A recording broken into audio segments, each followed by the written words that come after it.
దయతల సద్గురు బ్రహ్మరాజ్ గురుర్ బ్రహ్మ గురుర్ విష్ణు గురుర్ దేవో మహేశ్వర గురు సాక్షాత్ పరబ్రహ్మ తస్మై శ్రీ గురువే నమః. దయతల సద్గురు బ్రహ్మరాజ్. ఫస్ట్ అమ్మ మనకి గురువు యందు ఒక నమ్మకం విశ్వాసం దృఢంగా ఉండాలి. గురువు యందు, గురు వాక్యమునందు, గురు మంత్రమునందు, గురువు యందు, గురు మంత్రమునందు, గురు వాక్యమునందు ఒక విశ్వాసం ఉండాలి అన్నారు. మనకు గురుగీత మీరు విన్నారు ఎప్పుడైనా? గురుగీత గురుగీతలో ఒక మాట చెప్తారు, మంత్రమూలం గురోర్వాక్యం. విన్నారా ఎప్పుడైనా ఈ మాట? ధ్యానమూలం గురోర్మూర్తి, పూజామూలం గురుపదం, మంత్రమూలం గురోర్వాక్యం. అర్థమైందా? అసలు వేరే మంత్రాలు కూడా అనుష్ఠానం చేయాల్సిన అవసరం లేదు.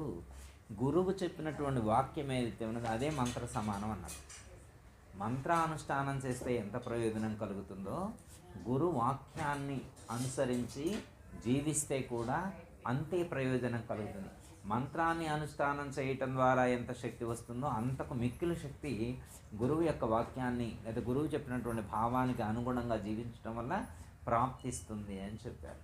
ఒకటి, గురువు అంటే భౌతికమైనటువంటి శరీరం మాత్రమే కాదు. గురువు అంటే గుణము రూపము లేనటువంటి ఆత్మస్వరూపం. అర్థమైందమ్మా? గురువు అంటే గుకారస్య గుణాతీత, రుకారస్య రూపవర్జిత. గుణము రూపము లేనటువంటి శక్తి ఏదైతే ఉన్నదో, చైతన్యం ఏదైతే ఉన్నదో అది గురుస్వరూపం. అది సమస్త ప్రాణులన్నింటి యందు ఉన్నది. ఓకే, అయితే మనకి మంత్రోపదేశం చేసినటువంటి గురువు ఎవరైతే ఉంటారో, మనకి మంత్రాన్ని ఉపదేశించినటువంటి గురుగీతలో చెప్పారు, మంత్రోపదేశం చేసినటువంటి గురువును దైవంతో సమానంగా పూజించాలి అన్నది శాస్త్రవాక్యం. అర్థమైందా? ఇప్పుడు మిగతా వాళ్ళందరినీ మనం దైవంలా భావించలేం. ఇక్కడ ఇంకోటి, మంత్రాన్ని ఉపదేశించినటువంటి గురువు, ఇంకోటి ఏంటంటే ఆత్మజ్ఞానాన్ని అందించిన గురువు. బ్రహ్మైవ భవతి అంటారు కదా, బ్రహ్మమును దర్శించి అట్టి తత్వానుభూతిని మనకు దర్శింపజేసినటువంటి గురువును ఆ బ్రహ్మము వలె, దైవము వలె పూజించాలి అన్నది శాస్త్రం. అర్థమైందమ్మా? గురువు అంటే పరమాత్మ స్వరూపము అని భావం. అర్థమైందమ్మా? గురువు చెప్పినటువంటి మంత్రాన్ని కానీ, గురువు చెప్పినటువంటి వాక్యాన్ని కానీ అధిక విశ్వాసంతో, నమ్మకంతో మనం పాటించవలసినటువంటి అవసరం ఉంటుంది. అయితే ఇప్పుడు ఒక గురువు ఉన్నారు, అలాగే సైమల్టెన్స్గా అటువైపు బాబావారు ఉన్నారు మీకు. అర్థమైందమ్మా? ఇప్పుడు బాబావారు తల్లి, తండ్రి, గురువు, దైవం అన్నీ నాకు బాబాగారే అనేది లోపల బలంగా నమ్ముకొని ఉన్నారు. అర్థమైందమ్మా? ఇప్పుడు బాబా గారే నాకు అన్నీ చూస్తారు, సమస్త జ్ఞానం ఇస్తారు అనేటువంటిది ఒక నమ్మకం. అయితే బాబా గారంటే ఎవరు? బాబా అంటే ఎవరు? కనిపించేటువంటి, పైకి కనిపించే శరీరమా, లోపల ఉన్నటువంటి చైతన్యమా? లోపల ఉన్నటువంటి చైతన్యమే కదా. అంటే బాబా యొక్క ఉపాధిగతంగా ఉన్నటువంటి చైతన్యం ఏదైతే ఉన్నదో, మీ ఉపాధిగతంగా కూడా అదే చైతన్యం ఉన్నది. ఇప్పుడు బాబా దగ్గరికి వెళ్తే వారు ఏం చెప్పాలంటే, వారిలో ఉన్నటువంటి చైతన్యం వలె మీలో కూడా అలాంటి చైతన్యమే ఉన్నది అనేటువంటి జ్ఞానాన్ని కలిగించాలి. అర్థమైందమ్మా? మీరు కూడా మీ లోపల ఉన్నటువంటి చైతన్యాన్ని, ఆత్మస్వరూపాన్ని మీరు దర్శించినప్పుడు మీలో ఉన్న చైతన్యానికి, బాబాలో ఉన్న చైతన్యానికి భేదం లేదని మీరు గుర్తించగలగాలి. మనకు వెనకటి రోజులో ఒక పాట చదివేవాళ్ళు, గురువు శిష్యుడాయ, శిష్యుడు గురువాయ, గురువు శిష్యుల మధ్య గురుతొక్కటాయే అన్నారు. గురువు శిష్యుడాయే, శిష్యుడు గురువాయే, గురువు శిష్యుల మధ్య గురుతొక్కటాయే అన్నారు. అంటే గురువు శిష్యుడు ఒకటెప్పుడవుతారు అంటే, శరీరపరంగా చూస్తే గురువు శరీరం వేరే, శిష్యుడి శరీరంగా వేరే. కానీ ఆ లోపల ఉన్నటువంటి ఆత్మను ఏదైతే ఉన్నదో, ఆత్మను మనం పరిగణలోకి తీసుకున్నప్పుడు గురువుగారి శరీరంలో ఉన్నటువంటి ఆత్మస్వరూపము, నాలో ఉన్నటువంటి ఆత్మస్వరూపము రెండూ ఒక్కటే అనేటువంటి నమ్మకం, ఆ భావం అనేటువంటిది దృఢం కావాలి. రెండిట్లో ఉన్నది చైతన్యం ఒకటే అనేటువంటి భావం దృఢమైందనుకోండి, అప్పుడు మీకు భేదభావం అనేటువంటిది తొలగిపోయింది, భేదభావం. అయితే మరి ఒక గురువులోనూ, నాలోనేనా, బాబా వారిలోనేనా? అట్లా కాదు. చరాచర జగత్తునంతటా సమస్త ప్రాణికోట్లన్నింటి యందు కూడా అన్నది ఉన్నది ఒకే స్వరూపము. మమాత్మ సర్వభూతాత్మ అన్నారు. మమాత్మ సర్వభూతాంతరాత్మ, సర్వభూతాత్మ అని చెప్పారు. అంటే ఏంటర్థం? నా ఉపాధిలో ఉన్నటువంటి ఆత్మస్వరూపం ఏదైతే ఉన్నదో సమస్త ప్రాణుల యొక్క ఉపాధులన్నింటి యందు కూడా ఉన్నది అదే చైతన్యము, అదే ఆత్మస్వరూపం అనేటువంటి జ్ఞానం మనకు దృఢం కావాలి. అలాంటి జ్ఞానం మనకు దృఢమైనప్పుడు సమస్త ప్రాణుల్లో నుండి మనం సమానంగా చూడగలుగుతాం. అంటే ఒకే దృష్టితో చూసినా చూడకపోయినా కానీ ఇప్పుడు ఆ ప్రాణిలో ఆత్మే ఉన్నది అనేటువంటి జ్ఞానంతో జీవించగలుగుతాం. ఇప్పుడు పశువులో, పక్షిలో, క్రిమిలో, కీటకంలో వాటిల్లో కూడా ఆత్మస్వరూపమే ఉన్నది అనేటువంటి ఆ భావనతో మనం జీవించగలగాలి. అప్పుడు మనకి ఒక సమానత్వం అనేటువంటి సమాన దృష్టి ఏర్పడుతుంది, ఒక ప్రశాంతత ఏర్పడుతుంది, ఒక నిశ్చలత్వం, ఒక నిలకడ ఏర్పడటానికి ఒక అవకాశం అనేటువంటిది ఏర్పడుతుంది. ఇది మరి సాధ్యమవుతుందా? ఇది మనకి సాధ్యమవుతుందా? ఇప్పుడు అన్నిటిలో పరమాత్మను మనం చూడగలుగుతామా? సపోజ్ ఉదాహరణకి అక్కడ ఒక ఆవు ఉందనుకోండి, ఒక కుక్క ఉందనుకోండి, ఒక పిల్లి ఉందనుకోండి. పిల్లి ఉంది, కుక్క ఉంది, ఆవు ఉంది. పిల్లి ఉంది, కుక్క ఉంది, ఆత్మ ఉంది, ఆవు ఉంది. ఇప్పుడు మీరు ఆవు కనిపించగానే దండం పెడతారు. కుక్క కనిపిస్తే దండం పెడతారా? పెట్టరు. పిల్లి కనపడితే దండం పెడతారా? పెట్టరు. కానీ భగవద్గీతలో పరమాత్మ ఏమని చెప్పారు? విద్యా వినయ సంపన్నే బ్రాహ్మణే గవిహస్తిని శునిచైవ స్వభాక్యజ పండితా సమదర్శిన. పండితులైనటువంటి వాళ్ళు ఏం చేస్తారు? విద్యా వినయంతో ఉన్నటువంటి బ్రాహ్మణి యందు, ఆవు యందు, కుక్క యందు, ఏనుగు యందు, కుక్క మాంసము వండుకొని తినేటువంటి చండాలుని యందు, ఈ ఐదింటి యందు ఒకే భావము కలిగి ఉన్నటువంటి వాడు ఎవరైతే ఉంటాడో అతడు జ్ఞాని, అతడు పండితుడు, అతడు యోగి, అతడు నా భక్తుడు. శ్రీకృష్ణ పరమాత్మను ఆరాధించేటువంటి భక్తుడు ఎంత స్థాయిలో ఉండాలి అంటే బ్రాహ్మణి యందు, ఆవు యందు, కుక్క యందు, ఏనుగు యందు, కుక్క మాంసం వండుకొని తినేటువంటి పండితుని యందు కూడా, కుక్క మాంసం వండుకొని తినేటువంటి చండాలుని యందు కూడా సమభావం కలిగి ఉండాలి అన్నారు. మనం అలా చూడగలుగుతామా? మనం చూడలేం. కానీ పండితులైనటువంటి వారు, యోగులైనటువంటి వారు వాళ్ళు దర్శించగలుగుతారు. ఎందుకు వాళ్ళు ఎందుకు దర్శించగలుగుతున్నారు, మనం ఎందుకు దర్శించలేకపోతున్నాం అంటే మనం భౌతికమైనటువంటి రూపాన్ని మాత్రమే మనం చూడగలుగుతున్నాం. ఆ అభౌతికమైనటువంటి అలౌకికమైనటువంటి ఆ ఆత్మస్వరూపం ఏదైతే ఉన్నదో దాన్ని మనం పట్టుకోలేదు. ఇంకా దాన్ని మనం ఎప్పుడైతే పట్టుకుంటామో అప్పుడు మనకి అన్నింటి యందు ఆ స్వరూపమే గోచరిస్తుంది. ఇందాక మనం చెప్పు అంతా రామమయం అన్నప్పుడు రమణ మహర్షి ఏమని చెప్తారు? రమణ మహర్షి రామకృష్ణ ఈ జగత్తు మొత్తం కూడా భగవన్ నిలయం అన్నారు. ఈ జగత్తు మొత్తం భగవంతుడి యొక్క స్వరూపం అన్నారు. మరి అంతా పరమాత్మ యొక్క స్వరూపం అయినప్పుడు పరమాత్మ స్వరూపంలో మనకు కనిపిస్తుందా? కనిపించలేదు. ఎప్పుడు కనిపిస్తుందంటే ఆ జ్ఞానం మనకు కలిగినప్పుడు, పరమాత్మకు సంబంధించినటువంటి జ్ఞానం మన అనుభూతిలోకి వచ్చినప్పుడు, అనుభవంలోకి వచ్చినప్పుడు మనం చెప్పగలుగుతాం, చూడగలుగుతాం. భగవద్గీతలో 11వ అధ్యాయం పేరు ఒకటి ఉంటుంది, విశ్వరూప సందర్శన యోగం అని. విశ్వరూప సందర్శన యోగం పేరు విన్నారా ఎప్పుడన్నా? అంటే ఏంటి అర్థం? విశ్వరూప సందర్శన యోగం అంటే ఏంటి అర్థం? ఈ విశ్వమునందంతటా పరమాత్మ యొక్క స్వరూపాన్ని దర్శించటమే యోగం. ఈ విశ్వమునందంతటా పరమాత్మ యొక్క స్వరూపాన్ని దర్శించగలుగుతారా అందరూ? విశ్వమునందంతటా చూడగలగాలి. విశ్వమునందంతా ఎప్పుడు చూడగలుగుతామంటే ఫస్ట్ మనలో దర్శించాలి. మనలో దర్శిస్తే సర్వములో దర్శించగలుగుతాం. ఇప్పుడు ఇక్కడ మనకి ఒక ప్రశ్న మిగులుద్ది అన్నమాట. ఒక చిన్న పద్యం వెనకది గుర్తు చేస్తాం. వెన్న చేతబట్టి వివరంబు తెలియక ఘృతము కోరునట్టి అతని భంగి తాను దైవమయ్యుండి దైవంబు వెతుకురా విశ్వదాభిరామ వినురవేమ అని చెప్పారు.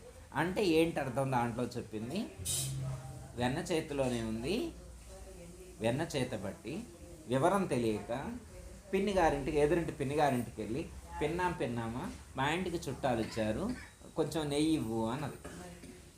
ఆవిడ నెయ్యి కొంచెం పోసిచ్చిన తర్వాత తీసుకుంటుంటే చేయి చూసింది. ఏంటమ్మాయి తెల్లగుంది, చేతి నిండా తెల్లగుందండి. ఏమి లేదు, ఇప్పుడే మజ్జిగ చేసి అన్న తీసి అక్కడ పెట్టొచ్చాను. అప్పుడు పిన్ని గారు అన్నది, అదేందమ్మాయి వెన్న చేతిలోనే ఉంది కదా, మరి నెయ్యి కోసం ఏడదాకా వచ్చినవి అన్నది. అట్టెట్లా అన్నది. అప్పుడు అన్న వెన్న నెయ్యి అవుతుంది అన్నది. వెన్న నెయ్యి అవుద్దా అన్నది. అవును, వెన్న నెయ్యి అవుతుంది. వెన్నకి నెయ్యికి ఏం డిఫరెన్స్ ఉంది?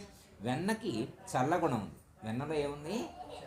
ఆ చల్లగుణం తీసేస్తే, ఆ చల్లకు సంబంధించినటువంటి గుణం తీసేస్తే నెయ్యి అవుతుంది. వెన్నలో ఉన్నటువంటి చల్లగుణాన్ని తీసేస్తే నెయ్యి అవుతుంది. ఓకే, ఇది అర్థమైంది కదా. ఎప్పుడు వెన్నలో ఉన్నటువంటి చల్లగుణం ఎలా పోతుందంటే వేడి చేస్తే, వెన్నని వేడి చేస్తే ఆ చల్లగుణం పోయి నెయ్యి అవుతుంది. అలాగే తాను దైవం అయి ఉండి దైవంబు వెదుకురా అన్నారు. ఇక్కడ ఉందన్నమాట.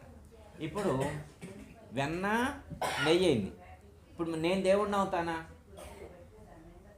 ఇక్కడ ప్రశ్న అర్థమైందమ్మా. వెన్న నెయ్యి అయింది, ఓకే, అక్కడేం ప్రాబ్లం లేదు. అక్కడ మనకి ప్రాబ్లం ఉందా? ఏం చేస్తే అయింది? వెన్నను వేడి చేస్తే నెయ్యి అయింది. ఇక్కడ కూడా నేను తాను దైవం అయ్యుండి దైవము వెతుకున్నాను, మీరే దేవుడు అంటాడు. మనం నమ్ముతామా? ఇప్పుడు ఆ వేమన యోగ ఓ పద్యం రాసిండు, పద్యం రాసినంత మాత్రాన మనం దేవుడం అయిపోతామా అనుకుంటాం. అవునా కదా? ఇప్పుడు దేవుడు అంటే వెంకటేశ్వర స్వామి దేవుడు అంటే ఒప్పుకుంటాం, శ్రీరామచంద్రమూర్తిని దేవుడు అంటే ఒప్పుకుంటాం, కృష్ణ పరమాత్మ దేవుడు అంటే ఒప్పుకుంటాం, సత్యసాయిబాబా వారిని దేవుడు అంటే ఒప్పుకుంటాం, షిరిడి సాయిబాబా వారిని దేవుడు అంటే ఒప్పుకుంటాం. ఇప్పుడు మరి సుబ్రహ్మణ్యం గారిని దేవుడు అంటే ఒప్పుకుంటామా? ఒప్పుకోరుగా. ఇప్పుడు మిమ్మల్ని దేవుడు అంటే మీరు ఒప్పుకుంటారా? ఒప్పుకోరు. వాళ్ళంటే అవతార పురుషులు, వాళ్ళని దేవుడు అంటే ఒప్పుకుంటాం. మిమ్మల్ని దేవుడు అంటే మీరు ఒప్పుకుంటారా? మరి వీరిని దేవుడు అంటే ఒప్పుకుంటారా? మీరు ఒప్పుకోనంటారు, మీరు ఒప్పుకోనంటున్నారు. కానీ పద్యంలో ఆయన ఏమంటున్నాడు? నువ్వు దేవుడివే అంటాడు, నువ్వు దేవుడివే అంటాడు. నేను దేవుడిని ఎట్లా అవుతా? అగు నీలో గురువు ఏం చేస్తారంటే జ్ఞానం అనేటువంటి అగ్ని చేత జీవగుణాన్ని కాల్చివేస్తారు. మనలో ఉన్నటువంటి, అర్థమైందమ్మా, గురువు జ్ఞానాగ్ని చేత మనలో ఉండేటువంటి అజ్ఞానం అనేటువంటి పొరను కాల్చివేస్తారు. జ్ఞానం అనేటువంటి అగ్ని చేత ఏం చేస్తారు? అజ్ఞానం అనేటువంటి పొరను కాల్చివేస్తే అప్పుడు నేను దేవుణ్ణి అనే విషయం మనకి బోధపడుతుంది. మనలో ఉన్నటువంటి అజ్ఞానం అనేటువంటి పొర తొలగిపోనంత వరకు, అజ్ఞానము నశించినంత వరకు కూడా నేను మనిషినే అనుకుంటున్నాను, నేను మనిషినే అనుకుంటున్నాను. అర్థమైంది? చిన్న ఎగ్జాంపుల్ పాతదే ఒకసారి గుర్తు చేస్తా. ఒక రాజుగారు, ఆయన అంటే మహారాజు అనుకోండి, ఆయన కింద చాలామంది సామంతరాజులు ఉన్నారు. ఒకరోజు ఆయన మత్తు పదార్థాన్ని స్వీకరించాడు. ఎప్పుడైతే మత్తు పదార్థాన్ని స్వీకరించిన మత్తు బాగా ఎక్కిపోయిన తర్వాత స్మృతి తప్పింది, స్పృహ తగ్గిపోయిందనమాట. ఇప్పుడు నేను రాదునే అనే విషయాన్ని మర్చిపోయి ఆ సింహాసనం మీద నుంచి లేసొచ్చి కింద కూర్చున్నాడు. అక్కడ ఉన్నటువంటి భటులు కానీ వాళ్ళందరూ, అయ్యా మీరు మంత్రి వీళ్ళందరూ ఉంటారు కదా, వచ్చి అయ్యా మీరు మామూలు మనిషి కాదు, మీరు మహారాజు చక్రవర్తి, మీరు కింద కూర్చోకూడదు, రండి అని చెప్పి మళ్ళీ తీసుకెళ్ళి సింహాసనం మీద కూర్చోబెట్టారు. నేను మహారాజును కాదని మళ్ళీ వచ్చి కింద కూర్చున్నాడు. మళ్ళీ తీసుకెళ్ళి ఆడ కూర్చోబెట్టారు. మళ్ళీ వచ్చి కింద కూర్చున్నాడు. వీళ్ళు మంత్రులు కానీ భటులు రాజుగారిని పట్టుకోవాలంటే భయపడుతున్నారు. ఆయన మహారాజా, పట్టుకోవడానికి భయపడుతున్నారు. అప్పుడు ఆయన ప్రవర్తన మార్పు రావట్లేదు. అటుగా ఓ సాధువు వెళుతూ ఉంటే ఇదంతా గమనించి వచ్చాడు, ప్రాబ్లం గుర్తించాడు. అప్పుడు కొంచెం మజ్జిగ దాపించి నిమ్మకాయ రసం రుద్ది ఒక 10 బిందె నీళ్లు పోపిస్తే దిగింది. ఇప్పుడు కింద కూర్చొని ఉన్నాడు కదా, ఏంటి నేను ఇక్కడ, నన్ను ఎవరు ఎక్కడ కూర్చోబెట్టారంటాడు, ఎవరు కూర్చోబెట్టారంటాడు, ఎవరేం మాట్లాడతారు? అప్పుడు మళ్ళీ వెళ్ళి డ్రెస్ మార్చుకొని సింహాసనం మీద కూర్చున్నాడు. ఇప్పుడు ఐ యామ్ ద కింగ్ అంటాడు. ఇంతకుముందు కింగ్ కాదా? కింద ఎందుకు కూర్చున్నాడు కింగ్ అయితే? మత్తులో మర్చిపోయాడు. మత్తు ఎక్కడం వల్ల ఏమైంది? స్వరూప జ్ఞానాన్ని కోల్పోయాడు. నేను రాజుని అనే జ్ఞానాన్ని కోల్పోయి కింద కూర్చున్నాను. ఇప్పుడు సాధువు ఏం చేశారు? మత్తు దించారు. మత్తు దించితే ఏమైంది? స్వరూప జ్ఞానం కలిగింది. అంతేకమ్మా, నేను రాజును అనే విషయం అతనికి దృఢమైంది. అర్థమైందా? అలాగే ఈ ప్రపంచంలో ఉన్నటువంటి సమస్త మానవాళి కూడా అలాంటి మత్తులో ఉన్నారు. అర్థమైందమ్మా? ఒక్కొక్కళ్ళకి ఒక్కొక్క మత్తు. అర్థమైందమ్మా? విషయ సుఖాలు. కొంతమంది శబ్దాలకు బానిస అవుతున్నారు, కొంతమంది స్పర్శలకు, కొంతమంది రూపాలకు, కొంతమంది రుచులకు, కొంతమంది వాసనలకు. ఈ ప్రపంచం మొత్తాన్ని 5 పార్ట్స్గా విభజించారన్నమాట. ప్రపంచంలో ఉన్న సుఖాలన్నింటినీ 5 సుఖాల కింద తీసుకొచ్చారు మన ఋషులు. అర్థమైందమ్మా? ఈ ప్రపంచం మీరు పుట్టిన కాడి నుంచి ఇప్పటి వరకు కొన్ని శబ్దాలు విన్నారు, కొన్ని స్పర్శలు అనుభవించారు, కొన్ని రూపాలు చూశారు, కొన్ని వాసనలు ఎరిగారు, కొన్ని రుచులు ఎరిగారు. ఇవి తప్ప ఇంక మీకు జీవితం లేదు. మీ 65-70 సంవత్సరాలు మీ వయసు మొత్తంలో కొన్ని శబ్దాలు, కొన్ని స్పర్శలు, కొన్ని రూపాలు, కొన్ని రుచులు, కొన్ని వాసనలు, ఇవి తప్ప ఇవి కాకుండా మీ జీవితంలో ఇంకేముందో చెప్పండి. ఇవే విషయ సుఖాలు. ఇవే సుఖాలు అనుకున్నాం. ఈ విషయాలే సుఖాలు అనుకున్నాం. ఒక శబ్దం చెవిలో పెడితే ఆనందం కలిగింది, ఇంకో శబ్దం ఈ చెవిలో పెడితే బాధ కలిగింది. అర్థమైందమ్మా? ఒక రూపం ఈ కంటికి కనిపిస్తే ఆనందం కలిగింది, ఒక రూపం ఈ కంటికి కనిపిస్తే బాధ కలిగింది. ఎందుకు కలిగింది అంటే మనకు ఇష్టం లేని శబ్దం చెవిలో పడితే బాధ కలిగింది, ఇష్టమైన శబ్దం చెవిలో పడితే ఆనందం కలిగింది. ఏమీ లేవు. అర్థమైందమ్మా? మన విషయాల ద్వారా వచ్చేటువంటి దుఃఖాలు, సుఖ దుఃఖాలు అన్నిటికీ కారణం ఇష్టము అయిష్టం. మనకిష్టమైతే అది సుఖంగా అనిపిస్తుంది. మీరు ఎంత కష్టపడ్డా కానీ అది మీకు సంతోషాన్ని కలిగిస్తుంది. మీకు ఇష్టం లేదనుకోండి, మీరు ఎంత సుఖంగా ఉన్నా కానీ మీకు కష్టంగానే ఉంటుంది. అర్థమైందమ్మా? పక్క వాళ్ళందరూ హ్యాపీగా ఉన్నా కానీ మీకు కష్టంగానే ఉంటుంది. ఎందుకు? లోపల ఇష్టంగా లేదు. అర్థమైందమ్మా? సుఖం దుఃఖం అనేటువంటివి పదార్థాల్లోనో వస్తువుల్లోనో లేవు, ఇష్టము అయిష్టంలోనే ఉంటుంది. మీకు ఇష్టమైతే అది సుఖాన్ని ఇస్తుంది, ఇష్టం కాలేదు మీకు కష్టాన్ని కలిగిస్తుంది. అర్థమైందమ్మా? మీరు కూర్చున్నారా, నిల్చున్నారా, పడుకున్నారా, జర్నీ చేశారా, తిన్నారా, చూసారా, విన్నారా, వస్తువులు కొనుక్కున్నారా, ఇది కాదనమాట. మీ సుఖానికి దుఃఖానికి కారణం ఇష్టం అయిష్టం. ఇష్టమైతే సుఖం కలుగుద్ది, ఇష్టం కాకపోతే కష్టం కలుగుద్ది. ఇప్పుడు బాబా దగ్గరికి వెళ్ళారనుకోమ్మా, బస్సులో సీటు దొరకలేదు, లేదా ట్రైన్లో సీటు దొరకలేదు, నిల్చొని వెళ్ళారు, అక్కడ పోయాక మంచి రూమ్ దొరకలేదు, అయినా కానీ మీకు మంచిగానే ఉంది. బాబా పరీక్ష పెట్టాడు అంటారు. అదే అర్థమైందమ్మా? మీకు ఫంక్షన్కి వెళ్ళాల్సి వచ్చింది, సుబ్రహ్మణ్యం గారు తీసుకెళ్తా అన్నారు. తీసుకెళ్తే మీకు ఏసీలో, ఫస్ట్ క్లాస్ ఏసీలో మంచి కింద సైడ్ బెర్త్ వచ్చినా కానీ, అక్కడికి వెళ్ళిన తర్వాత ఏసీ రూమ్లో ఉంచినా కానీ అనవసరంగా తీసుకొచ్చారని మీరు అంటారు. ఎందుకు? ఇష్టం లేని జర్నీ. ఇష్టమైతే కష్టం కూడా సంతోషాన్ని కలిగిస్తుంది, అదే అయిష్టమైతే సుఖం కూడా కష్టంగా అనిపిస్తుంది. అంటే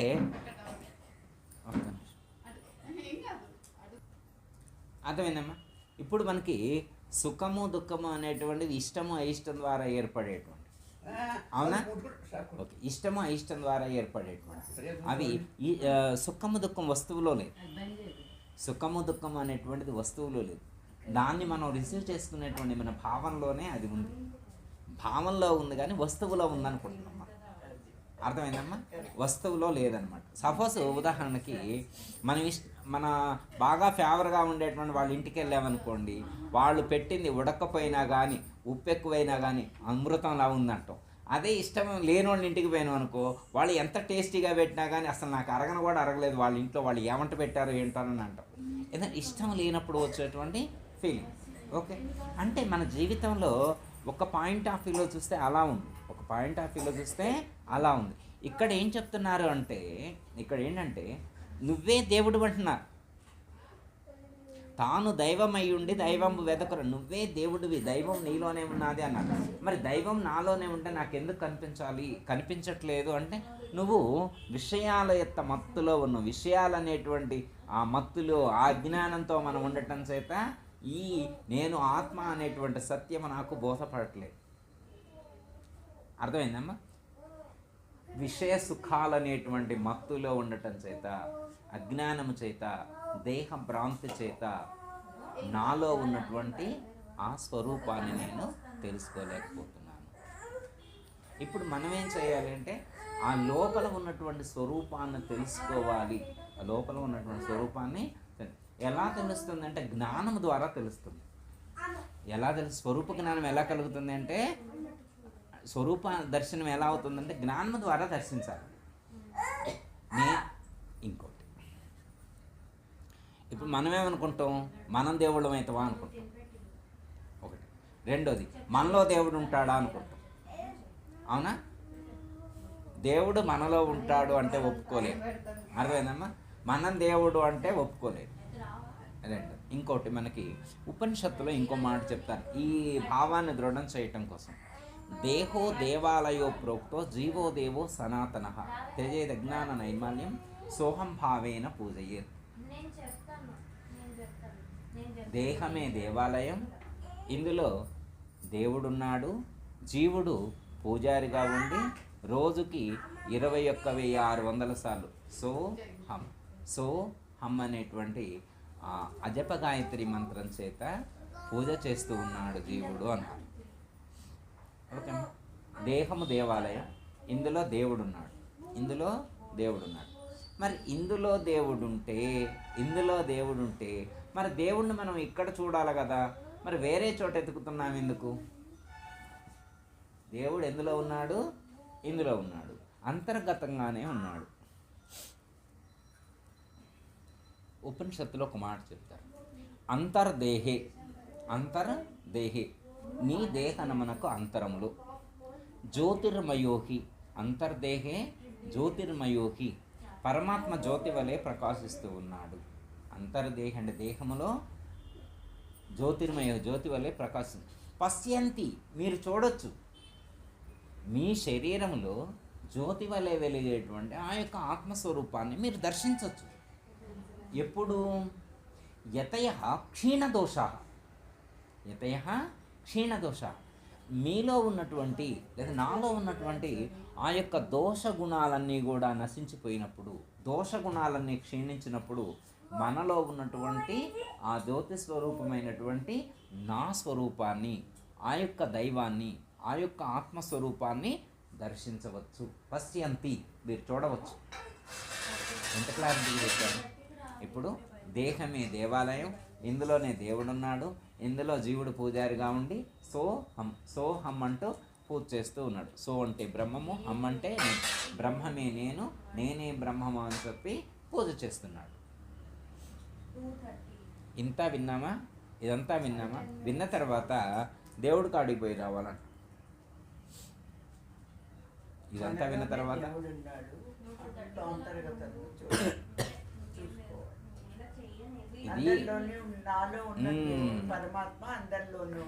ఇది కదిలే దేవాలయం. ఈ కదిలే దేవాలయంలో వినే దేవుడున్నాడు, చూసే దేవుడున్నాడు, మాట్లాడే దేవుడున్నాడు, వాసన ఎరిగే దేవుడున్నాడు, రుచి ఎరిగే దేవుడున్నాడు. ఇందులోనే దేవుడున్నాడు. మీరు పెట్టే నైవేద్యం స్వీకరించే దేవుడు ఇక్కడే ఉన్నాడు. మీరు చేసే పూజలు అందుకున్నటువంటి దేవుడు ఇక్కడే ఉన్నాడు. భావన చేయగలగాలి, చూడటం రావాలి. ప్రహ్లాదుడు ఒక మాట అన్నాడు, ఎందెందు వెదికి చూసినా అందందే గలడు. ఎందెందు వెదికి చూస్తే అందందే గలడు. ఇక్కడేంటి, అందరికీ తెలుసు, భావం తెలుసు, కానీ చూడటం రాదు.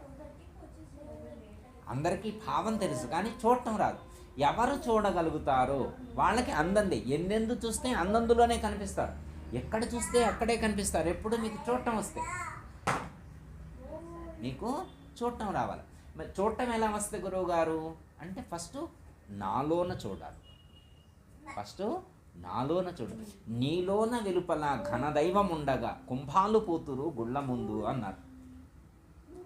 మీలోను నాలోను సర్వత్రా ఆ దైవమే ఉంటే దైవం కోసం ఇంకెక్కడ అన్వేషిస్తాం? దైవం కోసం ఇంకెక్కడ ప్రయత్నం చేయాలి? ఇంకెక్కడ వెతికితే కనిపిస్తాడు? ఒక పద్యం మీరు వినే ఉంటారు. కాశీపురమగయ కాళహస్తి ప్రయాగ మంగళగిరి మంచి తుంగభద్ర కంచి శ్రీశైలంబు కడుజగన్నాథంబు ద్వారకామధురాలు ధర్మపురియు దివ్య స్థలంబులన్నీ తిరిగినప్పటికైనా పలుకునా దేవుడు పలుకడేమి పలికి బోధించడి పరమ సద్గురుదేరి అయ్యా నా గతి చెప్పు అని అడుగలేక మాయ విభ్రాంతిలో చెంది మనుజులంతా జనన మరణము లేనట్టి జాడగనరు వాసరము వాడపల్లి ఆగదా సమినత విమల సుగుణ ప్రకాశ శ్రీ వెంకటేశ అని చెప్పారు. కాశీపురముగయ కాళహస్తి ప్రయాగ మంగళగిరి తుంగభద్ర కంచి శ్రీశైలంబు కడుజగన్నాథంబు ద్వారకా మధురలు ధర్మపురియు దివ్య స్థలంబులన్నీ తిరిగినప్పటికైనా పలుకునా దేవుడు పలుకడేమి పలికి బోధించడి పరమ సద్గురు చేరి అయ్యా నా గతి చెప్పు అని అడగలేక మాయ విభ్రాంతిలో చెంది మనుజులంతా జనన మరణము లేనట్టు జాడగలరు. అక్కడికి వెళ్తే చెప్పరు, అక్కడికి వెళ్తే దైవానికి సంబంధించినటువంటి రహస్యాన్ని అక్కడ చెప్పరు. దైవానికి సంబంధించినటువంటి రహస్యాన్ని సద్గురువు మాత్రమే చెప్పగలుగుతారు. ఇది అందరికీ సాధ్యమయ్యేటువంటిది. ఇప్పుడు అక్కడికి వెళితే, ఇప్పుడు సపోజ్ మీరు కాశీ వెళ్ళారనుకోండి, అందరూ దర్శించే శివలింగాన్ని మీరు దర్శిస్తారు, ఇంక అందులో ప్రత్యేకత ఏముంది? అందరూ గంగా తీర్థంలో స్నానం చేసినట్టే మీరు కూడా గంగా తీర్థంలో స్నానం చేస్తారు. ఇక అందులో ప్రత్యేకత ఏముంది మీకు? అర్థమైందమ్మా? ప్రత్యేక గురువు దగ్గరకు వస్తే చెప్తారు. మీరు వెనకటి రోజులో పాట కూడా ఉన్నది, కాశీకి పోవలెనా తీర్థము మోసుకరావలెనా, కాశీ తీర్థము కన్నులనున్నది బేసి కన్ను శివ కాశీగనున్నది, కాశీకి పోవలెనా తీర్థము మోసుకరావలెనా. కాశీక్షేత్రం నివాసశ్చ జాహ్నవీ చరణోదకం గురుర్ విశ్వేశ్వర సాక్షాత్ తారకం బ్రహ్మనిశ్చయ అని చెప్పి గురుగీతలో చెప్పారు. దాన్ని ఆ శ్లోకాన్ని బలపరుస్తూ కాశీకి పోవలెనా తీర్థం మోసుకురావాలని అని చెప్పారు. గంగా తీర్థం ఇందులోనే ఉంది, జ్ఞాన గంగ నిరంతరం ప్రవహిస్తూనే ఉంది. కాశీ ఈ శరీరమే కాశీక్షేత్రం, ఇందులో ఉన్నటువంటి చైతన్యమే ఈశ్వరుడు. సహస్రారం నుంచి నిరంతరం స్రవించేటువంటి అమృత ధారలే గంగాజలం. ఇక్కడే దర్శించగలగాలి. సమస్త పుణ్యక్షేత్రాల యొక్క స్వరూపమే ఈ శరీరం. అయితే పుస్తకాల్లో చెప్పారు, బాగానే ఉంది, ఉపనిషత్తులో శాస్త్రాల్లో చెప్తారు. ఎంత చెప్తే మాత్రం నేను దేవుడిని అవుతున్నాను. రాముడు దేవుడు అవుతారు, కృష్ణుడు దేవుడు అవుతారు, వెంకటేశ్వర స్వామి దేవుడు అవుతారు, కానీ మనం దేవుడు అవుతాము.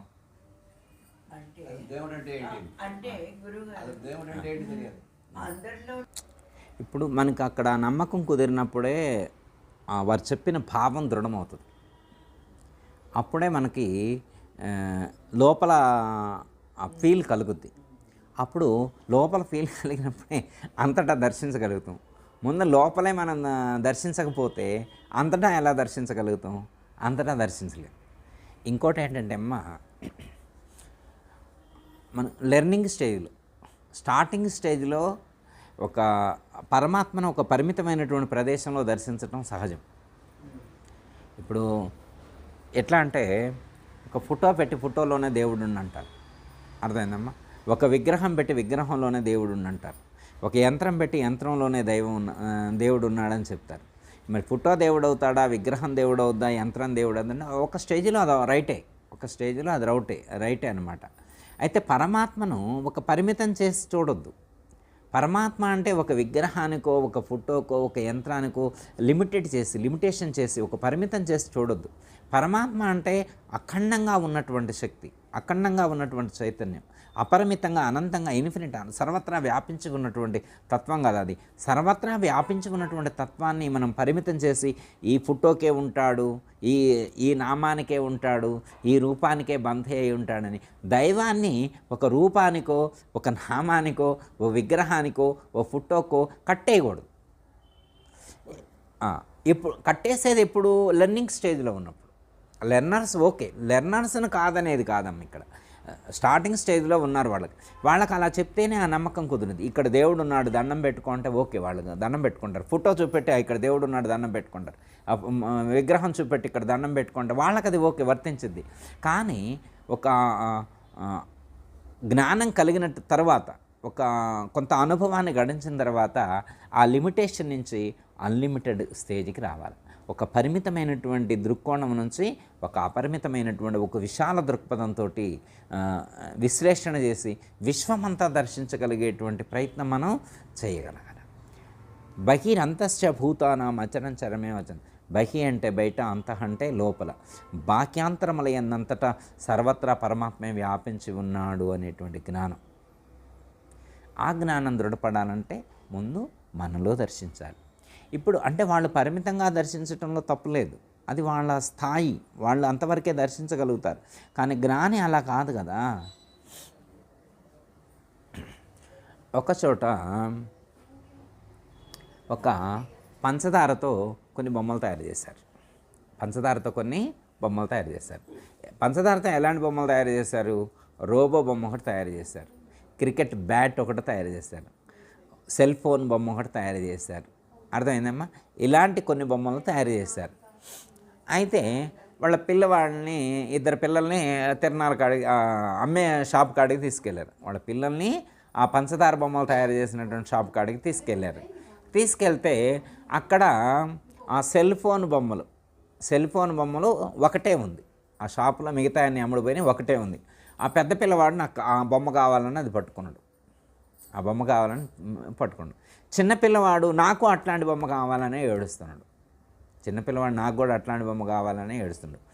ఆ బొమ్మలు అమ్మే షాప్ ఆయన, ఆ ఫాదరు ఏమైనా ఎక్స్ప్లెయిన్ చేస్తున్నాడంటే, ఏరా నాయనా, ఆ సెల్ ఫోన్ బొమ్మలో ఉన్నది అదే పంచదార, క్రికెట్ బ్యాటులు తయారైంది కూడా ఆ పంచదారతోటే, అర్థమైందమ్మా? ఈ బౌలు తయారైంది ఆ పంచదారతోటే, ఈ బుక్ తయారైంది ఆ పంచదారతోటే, అన్నీ తయారు చేసింది ఒకే మెటీరియల్తో తయారు చేసిన, ఇందులో ఎక్కువేమీ లేదు తక్కువేమీ లేదు, ఏదైనా కానీ ఒకటే, వాటిలో ఉన్న పదార్థం ఒకటే, ఆకారం మాత్రమే డిఫరెన్స్ అని చెప్పి తయారు చేసినోడు చెబుతున్నాడు, తండ్రి కూడా చెప్తున్నాడు. పిల్లవాడికి అర్థమైందా? అర్థం కాదు. నాకు సెల్ ఫోన్ బొమ్మే కావాలి, నాకు ఆ బొమ్మే కావాలి అంటే ఒక రూపానికి బందీ అయిపోయింది పిల్లవాడు, ఆ రూపానికి బందీ అయినప్పుడు అది లేకపోతే దుఃఖం కలుగుతుంది. ఆ రూపానికి బందీ అయినటువంటి కారణం చేత ఆ రూపం లేకపోతే దుఃఖపడుతున్నాడు. అర్థమైందమ్మా? అదే తండ్రి ఏమంటాడు, ఏ బొమ్మలోనైనా ఉన్నది అదే పంచదార కదా, అమ్మే ఆయన ఏమంటాడు, ఏ బొమ్మలో ఉన్నదైనా అదే పంచదార కదా అంటాడు. ఈ జ్ఞానం పిల్లలకు అర్థం కాదు, మనకు అర్థమైందే కాదా? ఏ బొమ్మలో ఉన్నదైనా కానీ అదే పదార్థము అనే జ్ఞానం మనకు దృఢమైనప్పుడు, ఏ రూపంలో ఉన్నదైనా అదే చైతన్యము, అదే చైతన్యము అనే జ్ఞానం దృఢమైనప్పుడు, ఇప్పుడు మనకు ఆ జ్ఞానం దృఢమైందనుకో, అప్పుడు మనం పరిమితంగా ఆలోచిస్తామా? నేను ఈ రూపానికే దండం పెడతా, ఈ మంత్రాన్ని నేను అనుష్ఠానం చేస్తానని అంటామా?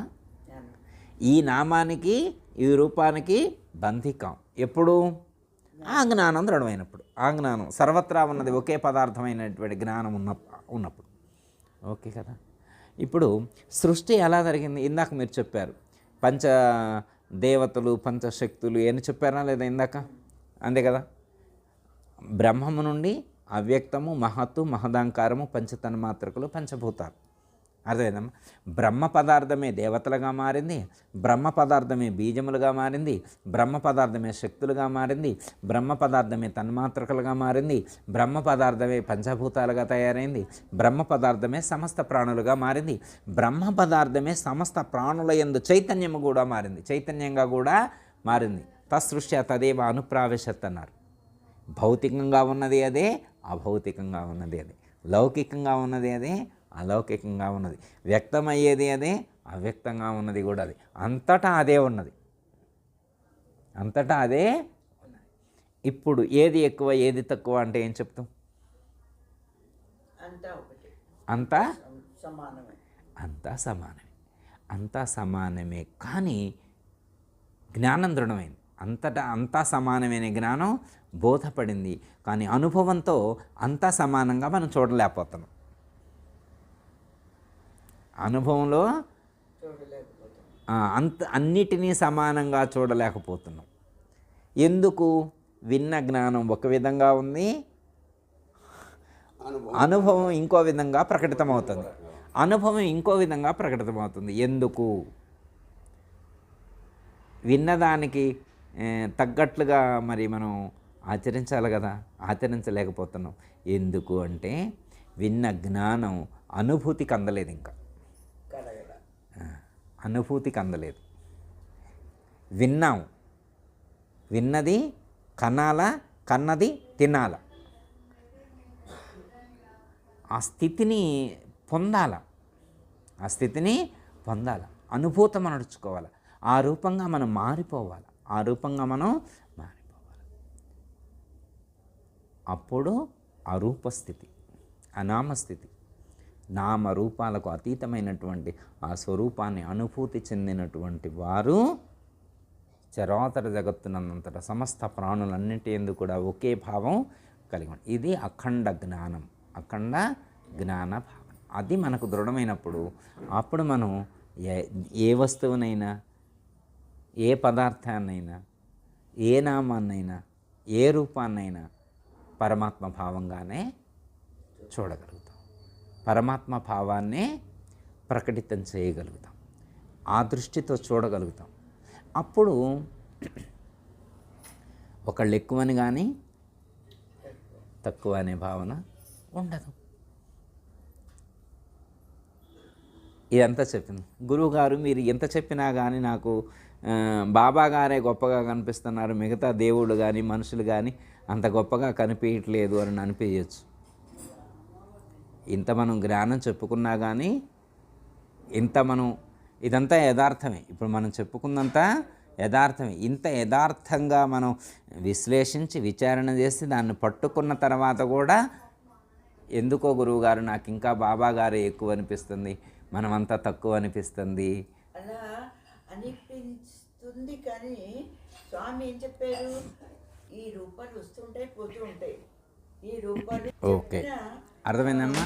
ఇప్పుడు బాబా అంటే ఆ శరీరానికి పరిమితం కాదు, ఆ రూపానికి పరిమితం కాదు, ఆ నామానికి పరిమితం కాదు. నామ రూపాలకు అతీతంగా ఉండేటువంటి స్వరూపమే బాబా. నామ రూపాలకు అతీతంగా ఉండే స్వరూపమే గురుస్వరూపం. నామ రూపాలకు అతీతంగా ఉండేటువంటి స్వరూపమే శ్రీకృష్ణ పరమాత్మ. నామ రూపాలకు అతీతంగా ఉన్న స్వరూపమే రాముడి తత్వం. శ్రీరామతత్వమైన, శ్రీకృష్ణ తత్వమైన, శ్రీగురుతత్వమైన, బాబావారి తత్వమైన తత్వం ఒకటే. అర్థమైందమ్మా? తత్పదార్థము త్వం పదార్థము కంటే భిన్నం కాదు. తత్పదార్థము కంటే త్వం పదార్థము భిన్నం కాదు. రెండు ఒక్కటే, రెండు ఒక్కటే. ఆ జ్ఞానంతో మనం జీవించాలి. అప్పుడు బాబా ఆశీస్సులు పూర్తిగా ఉంటాయి మనకి. అర్థమైందమ్మా? ఇప్పుడు బాబాని ఎప్పుడు నమ్ముతామంటే, బాబా ఎప్పుడు సంతోషపడతారంటే బాబా చెప్పిన జ్ఞానంతో జీవించినప్పుడు సంతోషపడతారు. గురువుగారు ఎప్పుడు సంతోషపడతారంటే గురువుగారు చెప్పిన భావంతో జీవించినప్పుడు గురువుగారు సంతోషపడతారు. ఇప్పుడు గురువుగారు చెప్పింది, బాబా వారు చెప్పింది ఒక్కటే, వేరువేరుగా చెప్పలా. ఇద్దరు ఒకటే చెప్పారు. ఇద్దరు చెప్పిన జ్ఞానం అదే, ఇద్దరు చెప్పిన జ్ఞానం అదే. మనం అర్థం చేసుకోగలగాలి అంతే. గురువుగారు చెప్పింది బాబావారు చెప్పారు, బాబావారు చెప్పింది గురువుగారు చెప్పారు. నామరూపాలు శాశ్వతం కాదు. అర్థమైందమ్మా? నామరూపాలకు అతీతంగా నేనున్నానన్నారు. గుకారస్య గుణాతీత రుకారస్య రూపవర్జిత అంటే కూడా అదే. గుణరూపాలకు అతీతంగా ఉన్నది గురుస్వరూపం అని చెప్పారు ఇక్కడ. అక్కడ చెప్పింది ఇక్కడ చెప్పింది ఒకటే. కాకపోతే అది మనకు దృఢమైతే, అర్థమైందమ్మా? బాబాలో మీకు గురువుగారు కనపడాలా, గురువుగారిలో బాబావారు కనపడాలా. అప్పుడు మీకు సమదృష్టి వచ్చినట్టు. ఇప్పుడు ఆ బాబా గారిని కానీ గురువు గారిని కానీ మా అందరిలో కూడా మీరు చూడగలగాల. మా అందరిలో కూడా మీకు బాబావారు కనపడాలా, గురువుగారు కనపడాలా. అంటే గురువుగారు అంటే గురువుగారి యొక్క నామరూపం కాదు. గురువుగారు అంటే గురుస్వరూపం. గురుతత్వము. గురుతత్వము అంటే జ్యోతిమాన ప్రకాశము, వెలుగు స్వరూపము, ప్రకాశ స్వరూపము, ఆనంద స్వరూపము, శాశ్వతమైనటువంటి రూపం అది. అర్థమైందమ్మా? ఒకానొక స్టేజ్లో ఆ యొక్క పరమాత్మ స్వరూపం లేదా ఆత్మస్వరూపాన్ని జ్యోతిగా వర్ణించి చెప్పారు. అర్థమైందమ్మా? ఆ జ్యోతిని అనుభూతి చెందటం ఒక స్టేజ్. జ్యోతిని కూడా దాటే స్థితి, ఆ జ్యోతిని కూడా దాటేస్తుంది. మీరు సహస్రార చక్రానికి చేరుకున్నప్పుడు మీ ఉనికి అక్కడ ప్రకటితం కాదు. నేను ఉన్నాను అనేటువంటి స్పృహ కూడా కోల్పోతాం అక్కడికి వెళ్ళిన తర్వాత. అర్థమైందమ్మా? భగవద్గీతలో పరమాత్మ చెప్తారు, నదులన్నీ వెళ్ళి సముద్రంలో కలిసిన తర్వాత ఇప్పుడు అక్కడ కృష్ణానది నీళ్ళని, గంగానది నీళ్ళని, గోదావరి నీళ్ళని మనం వేరు చేయగలుగుతామా? అర్థమైందమ్మా? ఆ ఒడ్డు మీద ఉన్నంత వరకే వాటికి ఆ రూపాలు నామాలు ఉన్నాయి. అన్నీ వెళ్ళి అక్కడ కలిసిన తర్వాత ఇంక అక్కడ సముద్రంలో కలిసిన తర్వాత ఒకటే రూపం. అక్కడికి ఇంకా భేదాభిప్రాయాలు లేవు. అక్కడ భేదాభిప్రాయాలు లేవు. ఇలా ఉపాధులు కలిగి ఉన్నప్పుడు ఇది ఒక గోదావరి నది, ఇది ఒక కృష్ణా నది, అదొక తుంగభద్ర నది అనుకోమ్మా. గోదావరి, కృష్ణ, తుంగభద్ర 3 నదులుగా ఉన్నాయి. ఈ 3 నదులు తీసి సముద్రంలో కలిసినాయి అనుకోమ్మా, శరీరాలు ఇక్కడే ఉంటాయి, చైతన్యం 3 కలిపితే ఒక్కటే. అక్కడ వేరువేరుగా మనం గుర్తించలేము. చైతన్యంలో వేరు లేదు, చైతన్యంలో భేదం లేదు. ఉపాధుల యందే భేదం. ఈ ఉపాధుల యందు భేదం ఎందుకు కనిపిస్తుందంటే అజ్ఞానం వల్ల. అంటే సరైనటువంటి జ్ఞానం మనకు లేనప్పుడు, సరైనటువంటి జ్ఞానం మనకి లేనప్పుడు భేదాభిప్రాయం అనేటువంటిది కనిపిస్తుంది. ఇది ఆరోపితమైనటువంటి జ్ఞానం. ఆరోపితమైనటువంటి జ్ఞానం చేత వ్యష్టిత్వం ఏర్పడి మనం భేద దృష్టితో చూస్తూ ఉన్నాం. ఎట్లా అంటే ఒక టేబుల్ పైన ఒక రెడ్ కలర్ క్లాత్ వేశారు. ఆ రెడ్ కలర్ క్లాత్ మీద ఒక అద్దం పెట్టారు, గ్లాస్ పెట్టారు. గ్లాస్ పెడితే ట్రాన్స్పరెంట్ గ్లాస్ చూస్తే ఎర్రగా కనపడుతుంది. అద్దం ఎలా కనపడుతుంది? ఎర్రగా కనపడుతుంది. నిజంగా అద్దానికి ఎరుపు లక్షణం ఉందా? అద్దానికి ఎరుపు లక్షణం లేదు. కానీ ఆ ఎరుపు రంగు అద్దము ద్వారా ప్రతిబింబితం అవుతుంది. అద్దానికి అసలు రంగు లేదు, రూపం లేదు. అర్థమైందమ్మా? ఏ రంగు లేదు దానికి. అద్దాన్ని దాని నుండి వేరు చేసి చూసినప్పుడు అద్దానికి రంగు లేదు కదా అని మనకి అనిపిస్తుంది. మరి రంగు యొక్క లక్షణం దేన్ని? క్లాత్ది. అర్థమైందమ్మా? ఈ మనకి కనిపించే నామరూపాల యొక్క లక్షణాలు మనసు, మనోగతమైనవి. ఈ మనసుని దాటినప్పుడు పవిత్రమైనటువంటి బుద్ధితో నిర్మలమైనటువంటి బుద్ధితో మనం విచారించినప్పుడు ఆ స్వచ్ఛమైనటువంటి స్ఫటికం వలె ప్రకటితమయ్యేటువంటి ఆ యొక్క స్వరూపాన్ని మనం దర్శించగలుగుతాం. అప్పుడు సర్వత్రా ఆ స్వరూపమే మనకి గోచరమవుతుంది. భేదాభిప్రాయాలన్నీ మనసులోను పుట్టినవి. మనోపరిధిని దాటాలి. మనోపరిధిని దాటి మనోజయం కలిగితే, మనోజయం ముందు ఇంద్రియజయం కలగాల, దేహభ్రాంతి తగ్గాల, ఇంద్రియ భ్రాంతి తగ్గాల, మనోభ్రాంతి. 3 భ్రాంతులు. 1 దేహభ్రాంతి, 2 ఇంద్రియ భ్రాంతి, 3 మనోభ్రాంతి. ఈ 3 భ్రాంతులు తగ్గితేనే స్వరూప జ్ఞానం కలుగుతుంది, స్వరూపానుభూతి కలుగుతుంది. అప్పటి వరకు స్వరూపానుభూతి కలగదు. ఇవి సత్యం అనిపిస్తుంటుంది. ఎప్పుడైతే మనం ఈ పరిధిలో ఉన్నామనుకోండి, ఆ దైవాన్ని వేరే వేరే వేరే రూపాల్లో, వేరే వేరే నామాల్లో, వేరే వేరే పద్ధతిగా మనకు దర్శింపచేయడం అనేటువంటి జరుగుతుంది. ఇది మనసు యొక్క లక్షణం. మనసు ఎప్పుడైతే నిర్మలత్వాన్ని పొందుద్దో, బుద్ధి రూపాన్ని ధరిస్తుందో, బుద్ధి యొక్క ఆ యొక్క నిర్మలత్వం మనకి ప్రకటితమవుతుందో, అప్పుడు స్వరూప జ్ఞానానుభూతి మనకి కలుగుతుంది. అప్పుడు సర్వత్రా మనం ఈ యొక్క స్వరూపాన్ని దర్శించగలుగుతాం. దీన్ని ఎవరు కలిగించాలంటే ఆ పరమాత్మే కలిగించాలి. పరమాత్మకు మనం రోజు నమస్కరించి ఏమని వేడుకోవాలా? పరమాత్మ నీ యొక్క స్వరూపానుభూతిని కలిగించు, ఆ స్థితిని నాకు ప్రసాదించు అని మనం అడిగితే వారిస్తారు. వారిచ్చిన తర్వాత దాన్ని పొందాలి కూడా. మరి వారు ఇచ్చిన తర్వాత పొందాలిగా. వారు ఇచ్చింది మనం పక్కన పెట్టుకొని ఉండకూడదు. ఒక్కొక్కసారి వారు ఇస్తారు, ఇచ్చింది మనం ఎందుకంటే మనం వేరే ఆలోచనలో ఉంటాం. గురువు అనుగ్రహం ఇంకో విధంగా ఉంటుంది. గురువు అనుగ్రహించినా కానీ మనం దాన్ని అర్థం చేసుకోలేకపోతే, అంటే అర్థం చేసుకునే శక్తిని కూడా వారే ప్రసాదించాలని వేడుకోవాలి. అర్థమైందమ్మా? పరమాత్మకు ఒకటే, పరమాత్మ నాకు సరైన జ్ఞానాన్ని కలిగించు అంటారు. ఒక్కటే గురువుగారు ఏమని చెప్తారంటే, ఉన్నది ఉన్నట్లుగా తెలుసుకునే జ్ఞానాన్ని ఇవ్వండి, లేనిది లేనట్లుగా గుర్తించే జ్ఞానం. లేనిది లేనట్లుగా గుర్తించగలగాల, ఉన్నది ఉన్నట్లుగా గుర్తించగలగాల. నెగిటివ్ని నెగిటివ్గా గుర్తించాలి, పాజిటివ్ని పాజిటివ్గా గుర్తించాలి. ఈ జ్ఞానం ప్రసాదించమని చెప్పి పరమాత్మను వేడుకోవాలా. పరమాత్మ ఆ జ్ఞానాన్ని మనకి ఇస్తారమ్మా. ఆ జ్ఞానంతో మనం ఆ అనుభవాన్ని పొందేటువంటి ప్రయత్నం చేద్దాం. ఓకే. జయతల సద్గురు ప్రభు మహారాజ్కు జై.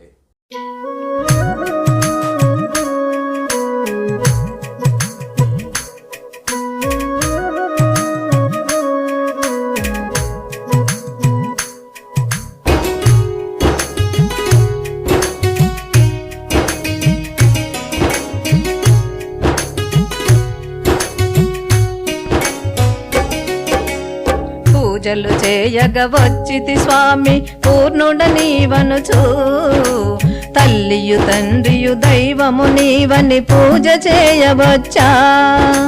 పరిమళ ద్రవ్యములన్నీయు తెచ్చితి పూజ చేయగాను, ధూపదీప నైవేద్యంబులతో చక్కగా పూజించా. నిజ దైవమా మదిలో నమ్మి వేడుకొందును, మహదేవుడా మార్గము చూపిన కన్న తండ్రివి.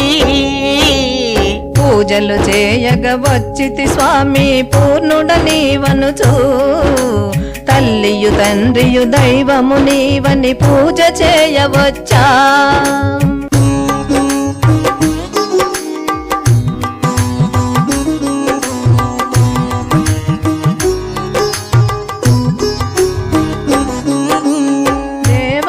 దేవుడనుచు నిలిపి నిన్నే కొలిచితి, తనువు మనసు ధనము అన్ని నీకే ఇచ్చితి. శరణు శరణు యాని నీదు పదమే వేడితి, మరలా జన్మలేని జ్ఞాన బోధ చేతిరి. స్మరింతును నిర్మల గురువర నన్ను బ్రూహుమా పరమేశ్వర, జ్ఞానమునిచ్చిన కన్న తండ్రివి. పూజలు చేయగ వచ్చితి స్వామి పూర్ణుడ నీవనుచు, తల్లియు తండ్రియు దైవము నీవని పూజ చేయవచ్చా.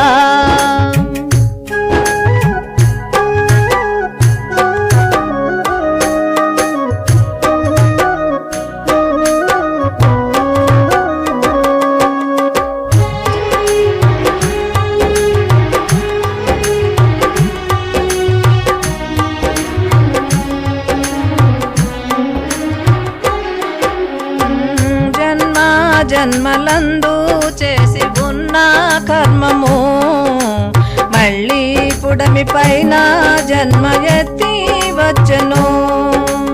భ్రాంతిలోన చిక్కి బ్రహ్మమంటే తెలియక, భార్య బిడ్డలను చూదనము కొరకే తిరిగితి. మన్నించుమా ఏ తప్పులు చేయను ఒప్పుకొంటిని, బోధించుమా బాధలు తీసే పూర్ణబోధను. పూజలు చేయగ వచ్చితి స్వామి పూర్ణుడ నీవనుచు, తల్లియు తండ్రియు దైవము నీవని పూజ చేయవచ్చా.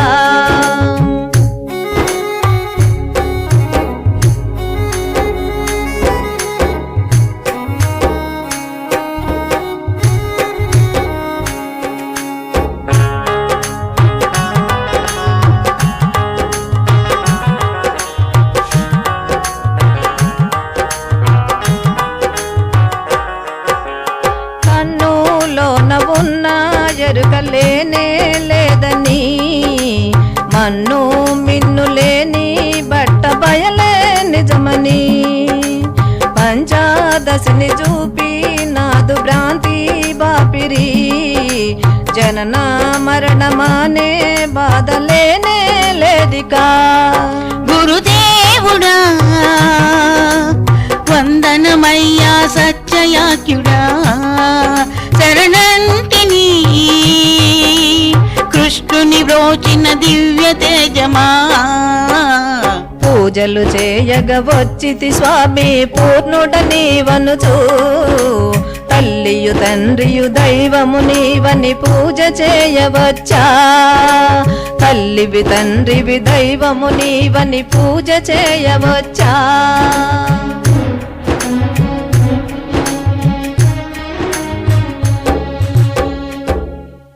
అందరికీ జై గురు. మరిన్ని ఆధ్యాత్మిక రహస్యాల కోసం అచల బోధ, ఆత్మబోధ, భగవద్గీత, అలాగే పండుగల్లో దాగిన అర్థాలు, అంతరార్థాల కోసం మరియు యోగము, ధ్యానము మొదలైన అనేక ఆధ్యాత్మిక తెలుగు ప్రవచనాల కోసం క్రింద ఉన్నటువంటి రెడ్ కలర్ సబ్స్క్రైబ్ బటన్ను క్లిక్ చేయండి. అలాగే ప్రక్కనే ఉన్నటువంటి గంట సింబల్ను నొక్కండి. అలాగే ఈ వీడియో మీకు నచ్చినట్లయితే లైక్ చేయండి మరియు షేర్ చేయండి. జై గురు.